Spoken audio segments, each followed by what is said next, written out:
So every morning I get newspapers delivered to my house, and I cruise around the television news and radio news operations to find out what happened when I was asleep.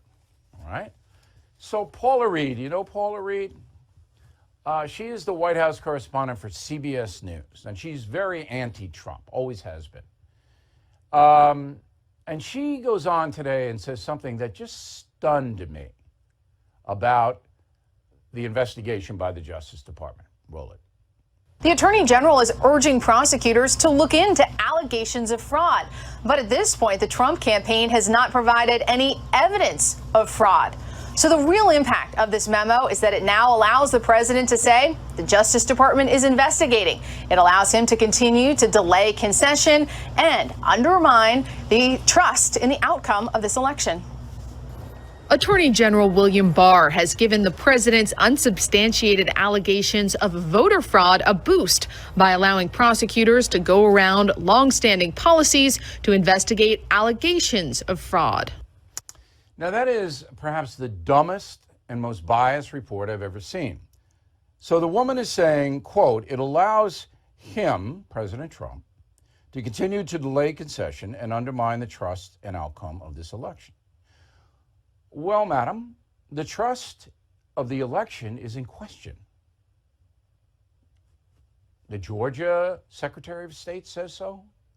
Sworn affidavits from a number of states attest to that. Do you not know any of this?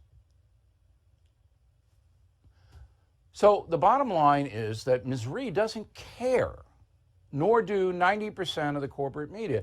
They don't want to investigate fraud in the election because Biden won, their guy won. It's like Hunter Biden. They don't want to find out what happened to Hunter Biden. And remember 4 years ago that Hillary Clinton and all these Democrats said that Trump was illegitimately elected. Remember that.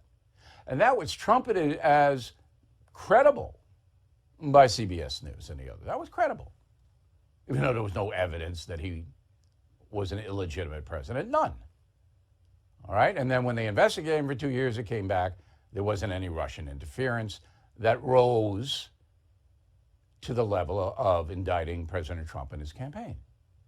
So Paula Reid gets on, tells everybody, this is just phony garbage, this whole investigation, and it's just Trump doesn't want to concede. Now, does Paula Reid really want to know what happened? No, she doesn't. So I used to work for CBS, as many of you know. All right, I worked for WCBS TV, local news at Channel 2, magnificent newsroom. Couldn't have been better. Then I worked for Rather, problems. But not like now. That never could have gotten on when Rather was in the chair. The editors would have said, nah, we may be sympathetic to Biden, but you got to let an investigation into allegations play out. Have to. And we have, now would have CBS back then gone and tried to find out if there were fraud? I don't think so. But they wouldn't have done this. And I could be wrong about the question. Okay, so the announcement of an FBI investigation is pretty big. And I'll put it into some context in a moment. But the pundits on both the right and the left had this to say. Go. What totalitarian regimes do and tyrants do is they decide what they want the legal result to be. Exactly.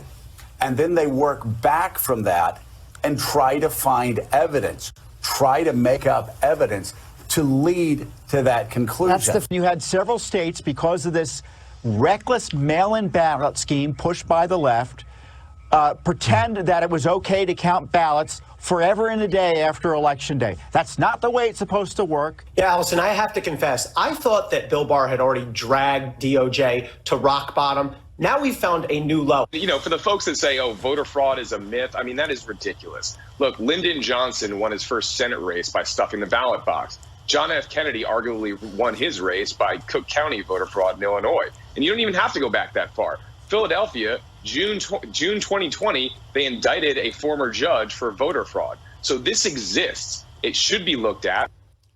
All right, so you're making up your own mind about this, and you need to know that No one in the corporate media is trying to find out if the election was fixed.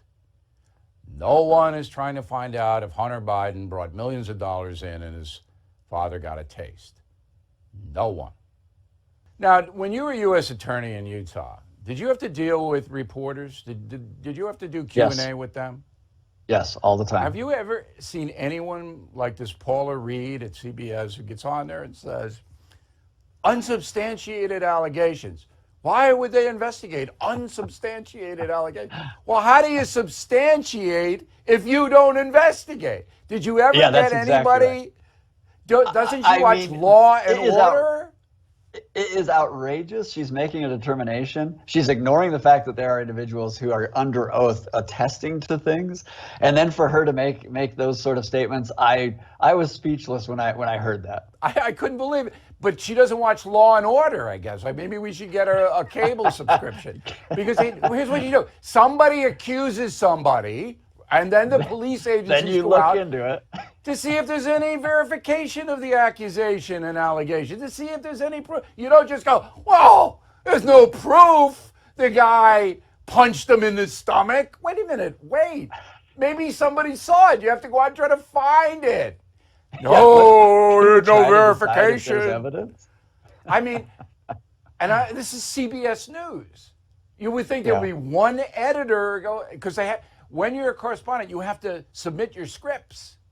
It's not like me where I can say anything I want because I run my own news agency. When you're a correspondent, you write your script and you submit it. And the editor looks at it and goes, well, wait, you're saying that you can't investigate unverified accusation? Well, then how would you ever prove anything? So that's right. I'm sitting there and I'm going, this is beyond dumb. Now we're into another region, a region that on a national level I have never seen before. Yet it's accepted. Oh, thank you very much, Paula. And now we'll go to the weather. It's like, if I'm the anchor and I do a Q&A with that woman, it's not going to be good. Anyway, your voice, the independent voice, is so needed right now, Bill. So I'm glad people are flocking to your site. I hope they'll continue to do that. I've heard you be critical and of the right and the left. That's what we want. We want fairness in the reporting. And so, look, my hat, I tip it to you and others that are maybe discovering that. Well, we'll never do any of that stupid stuff. You don't have to agree with me. I don't want you to agree with me. But we back up everything we say, Brett. And we have good guests like you, and we appreciate you taking the time. Be careful. Thanks, Bill. I hope you get enough fresh air out in Utah. Okay. And we'll I'm gonna get the explain why Brett beekeeper can't suit. go out of the house now. All right.